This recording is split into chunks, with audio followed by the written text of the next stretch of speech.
My long-lost daughter contacted me and claimed she was a child of assault, so I explained to her that what happened between me and her mom was consensual. Now she's flying in for Christmas and will finally meet me and her siblings. Posted by u/perplexeddad and u/throw-ra_perplex19. I received an email last week from a woman claiming we are a DNA match, and she is my biological daughter. It was a long and emotionally charged letter. She said she knew she was a child of sexual assault, and while she had no desire to form a relationship with me, she wanted me to know that she existed and to understand the pain and anguish I had caused her, her mother, and her grandparents. The letter was gut-wrenching. I was shocked but also skeptical.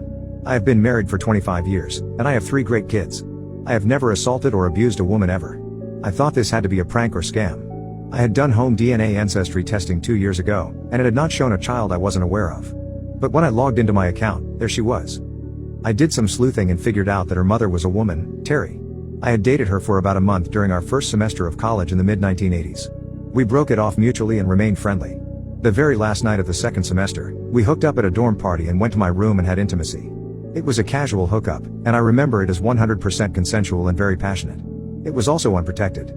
Afterwards, we returned to the party and enjoyed dancing and mingling with friends. We both went home the following day for summer break.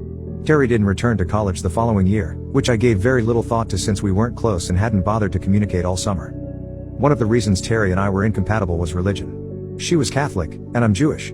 I was not religious, but she grew up in a strict household. I suppose that when she discovered the pregnancy, she told her family she had been assaulted rather than admitting to a premarital act with a Jewish ex-boyfriend. But who knows, maybe she had other reasons. It wrecks me that I have a daughter in her 30s who has been fed lies about her father. I can't imagine growing up thinking I was a product of assault.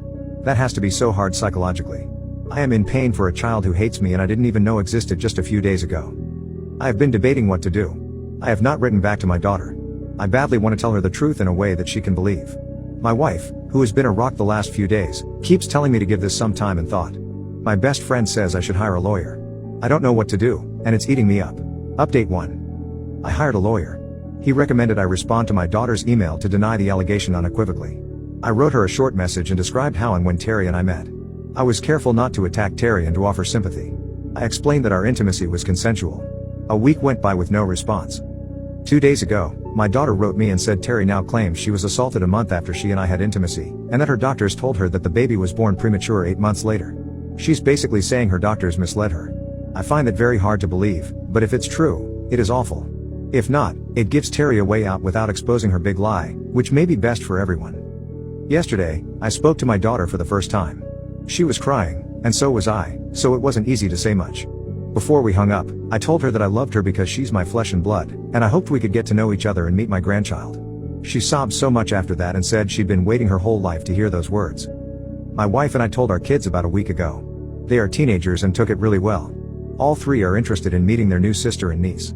My wife, my beautiful, caring, best friend, has been very supportive. She has offered that we invite my daughter and granddaughter to visit over the Christmas holidays, even suggesting we pay the airfare and offer them our guest room. My daughter will call me again tonight, and I will propose that she come or offer to fly to her if she's more comfortable. We have a lifetime of catching up to do. Meanwhile, as for Terry, I feel like my daughter and I were robbed, but I really don't want to dwell on it. She hasn't reached out to me. I don't plan to either, though I'm prepared to be cordial if she does, listen to her story, and be open-minded.